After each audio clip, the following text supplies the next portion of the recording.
चलिए देखते हैं 93 क्वेश्चन को। तो 93 क्वेश्चन में क्या कहता है, compound contain 4.07% hydrogen and 24.27% carbon and 71.65% chlorine. It's molar mass is 99 ग्राम। तो इस कंपाउंड का आपको क्या दिया हुआ है, मोलर मास दिया हुआ है 99 ग्राम, है ना। और आपको क्या दिया हुआ है यहाँ पे, सभी जो हाइड्रोजन है यहाँ पे, और आपके पास में कार्बन है और क्लोरीन है, उनका कितना-कितना परसेंटेज है। तो बेसिकली ये वाला क्वेश्चन जो है ना आपका, ये है आपका some basic concepts of chemistry से, ठीक है? पहला ही चैप्टर है क्लास 11th का, ठीक है? तो उधर से ये क्वेश्चन आपका आया हुआ है। तो इसमें क्या है, आपको सबके पहले लिखनी है परसेंटेज, कितनी-कितनी गिवन है। परसेंटेज हाइड्रोजन आपको दी हुई है 4.07, परसेंटेज ऑफ कार्बन आपको दी हुई है कितनी, 24.27, और परसेंटेज क्लोरीन आपको दी हुई है कितने, 71.65। अब ये परसेंटेज का मतलब क्या है कि 100% अगर आपका टोटल कंपाउंड है तो उसमें 4.7% क्या है आपका, हाइड्रोजन है। तो मतलब एक टाइप से ये क्या दिया हुआ है, मास बाय मास परसेंटेज के फॉर्म में डाटा दिया हुआ है, और ये आपको कह रहा है कि 4.07 ग्राम क्या है, 100 ग्राम कंपाउंड के अंदर प्रेजेंट है। तो ये ऑब्वियसली क्या चीज हो गई आपकी, ये आ गया आपके पास में गिवन मास, ठीक है। ये यहाँ पे गिवन मास दे दिया इन्होंने। अब आपको पता है इनका मोलर मास, मोलर मास तो आपको पता ही है, हाइड्रोजन का कितना होता है, 1 ग्राम पर मोल, है ना। कार्बन का कितना होता है, 12 ग्राम पर मोल। क्लोरीन का कितना होता है, 35.5 ग्राम पर मोल। अब आपने क्या निकालना है, यहाँ पे मोल्स निकालने हैं। मोल्स निकालोगे, कैसे निकालते हो, given mass by molar mass करके आप निकालते हो अपने मोल्स। तो ये हो जाएगा 4.07 डिवाइडेड बाय 1, यहाँ आ जाएगा 24.27 डिवाइडेड बाय 12, यहाँ आ जाएगा 71.65 डिवाइडेड बाय 35.5, है ना। डिवाइड करने पे क्या क्या वैल्यूज आ रही हैं वो देख लेते हैं एक बार, ठीक है। 1 से किसी भी चीज को डिवाइड करेंगे तो एज इट इज वही नंबर बनता है ना। तो यहाँ पे आ जाएगा आपका वापस से 4.07, और यहाँ पे 24.27 को 12 से डिवाइड करेंगे। आपको पता है 12 टू 24 होता है, नियर अबाउट 2 के आएगा। तो ये आपका एग्जैक्टली अगर आ रहा है 2.0225, ठीक है। ऐसे ही अगर आप 71.65 को डिवाइड करते हैं 35.5 से, तो ये भी क्या है, 35.5 इंटू 2 करते हैं तो 71 बनता है ना। तो ये भी नियर अबाउट 2 ही आ रहा है ना। तो ये हो जाएगा आपका 2.0183, ठीक है। अब इनका क्या लेना है, आपने सिंपलेस्ट रेशियो लेना है। सिंपलेस्ट रेशियो कैसे लेते हैं, जो भी छोटा नंबर होता है उसी से सबको डिवाइड कर दो, ठीक है। तो अब डिवाइड कर रहे हैं तो आपके पास में क्या आ रहा है, ये hydrogen ratio, carbon ratio, chlorine, है ना। तो क्लोरीन वाले जो नंबर है उससे हमने सबको डिवाइड कर दिया। अब ये ऊपर वाला नंबर क्या है, नियर अबाउट ही है ना, 2.02। अगर मैं 2 डेसिमल तक लेके चलूँ इसको, तो ये क्या है, 2.02 ही है ये क्लोरीन वाला नंबर। तो ये क्या आ जाएगा, रेशियो अगर बात करूँ तो हाइड्रोजन 2, यहाँ पे 1, यहाँ पे 1, है ना, ठीक है। तो ये आपका इस तरीके से सिंपलेस्ट रेशियो बन जाएगा, ठीक है, जिससे आपका क्या बनेगा, एम्पेरिकल फॉर्मूला बनेगा। अब आप यहाँ देखो ऑप्शंस में सभी में आपके कार्बन पहले लिखा है, फिर हाइड्रोजन लिखा है, फिर क्लोरीन। आप भी इसी रेशियो को उस तरीके से ही लिख लो। तो ये रेशियो से आपका जो एम्पेरिकल फॉर्मूला बनेगा वो क्या बनेगा, CH2Cl। और इस एम्पेरिकल फॉर्मूला का एम्पेरिकल मास क्या होगा, वो आप देख लो। कार्बन का 12 हो जाएगा प्लस 2 हाइड्रोजन का, और क्लोरीन का 35.5। तो ये टोटल आपका कितना बन जा रहा है, 35.5 प्लस 2 प्लस 12, ये आ जाएगा आपका 49.5, ठीक है। ये आपका क्या आ गया, एम्पेरिकल मास आ गया। अब आपको तो मोलिकुलर मास दिया हुआ है, आपको पता है molar mass is equals to, empirical जो फॉर्मूला होता है ना वो सबसे सिंपलेस्ट फॉर्मूला होता है ना। मोलर मास जो होता है वो n मल्टीप्लाई बाय एम्पेरिकल मास, ऐसा होता है, ठीक है। तो अब आपके पास में मोलर मास गिवन है 99, n का वैल्यू निकाल लीजिए। एम्पेरिकल मास अभी आपने निकाला 49.5, ठीक है, निकाल लिया।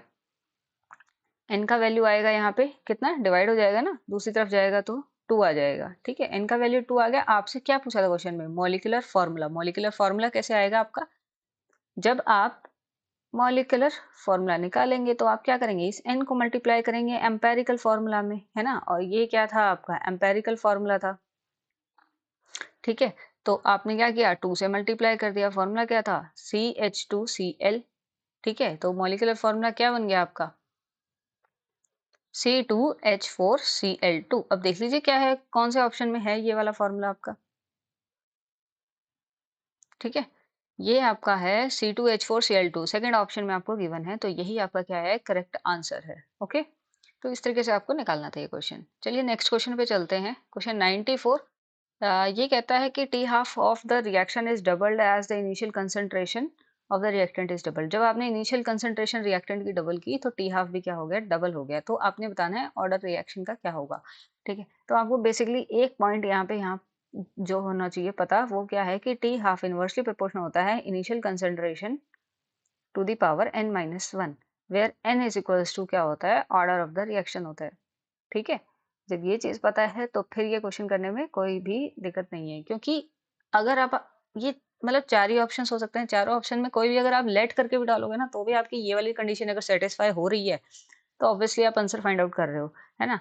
लेट मैं मान लूं कि मैंने एक बार के लिए लेके चला कि एन वैल्यू क्या है, जीरो, मतलब मेरा ऑर्डर ऑफ रिएक्शन क्या है, अगर जीरो है, अगर जीरो है तो मैं इधर ऊपर फॉर्मूला में इसको रखूं तो क्या हो जाएगा, मेरा t half is directly proportional to n का वैल्यू जीरो रखा तो यहाँ क्या बचा, माइनस वन, है ना। तो ये माइनस वन ये आपका इस तरीके से आ गया ना, ए नॉट माइनस वन ऐसे बन गया, ये माइनस वन ऊपर जाएगा तो क्या बन जाएगा आपका यहाँ पे, t half is directly proportional to a naught. अब ए नॉट का कंसेंट्रेशन अगर आप डबल कर रहे हो तो टी हाफ भी तो डबल हो रहा है ना, तो ये चीज आपकी सेटिस्फाई हो रही है। वो कब हो रही है, जब एन जीरो है ना। तो यानी कि आपका ऑर्डर ऑफ रिएक्शन क्या है, जीरो है। तो आपका फोर्थ ऑप्शन क्या हो जाएगा, यहाँ पे करेक्ट हो जाएगा। ठीक है, नेक्स्ट क्वेश्चन पे चलते हैं। For the strong electrolytes NaCl HCl NaAC। ठीक है, AC का मतलब क्या है, यहाँ पे एसिटेट आयन को बोला गया है। ठीक है, CH3। AC का मतलब यहाँ पे क्या है, CH3 COO माइनस क्या होता है, आपको इसको लिखते हैं AC, है ना। और NaAC का मतलब क्या है, यहाँ पे CH3 COONA। ठीक है, ये है। अब आपने यहाँ पे क्या करना है, कोलाश लॉ लगाना है। ठीक है, कोलाश लॉ लगाएंगे तो आपको ये निकालना है molar conductivity of HAC। HAC माने क्या है, CH3COOH। इसकी मोलर कंडक्टिविटी आपको क्या करनी है, फाइंड आउट करनी है। ये नहीं गिवन है क्वेश्चन में, बाकी सब गिवन है। तो कोलाश लॉ के अकॉर्डिंग क्या होगा, स्ट्रॉन्ग इलेक्ट्रोलाइट्स की कंडक्टिविटी को आप यूज करके आप क्या करते हो, आपको जिसकी निकालनी होती है उसकी निकालते हो आप, है ना। तो जैसे आपको CH3COH की निकालनी है, वो कैसे निकलेगी, मोलर कंडक्टिविटी ऑफ CH3COOH वो कैसे निकलेगी, मोलर कंडक्टिविटी ऑफ, आप क्या लेंगे यहाँ पर NaAC की मोलर कंडक्टिविटी, है ना, NaAC।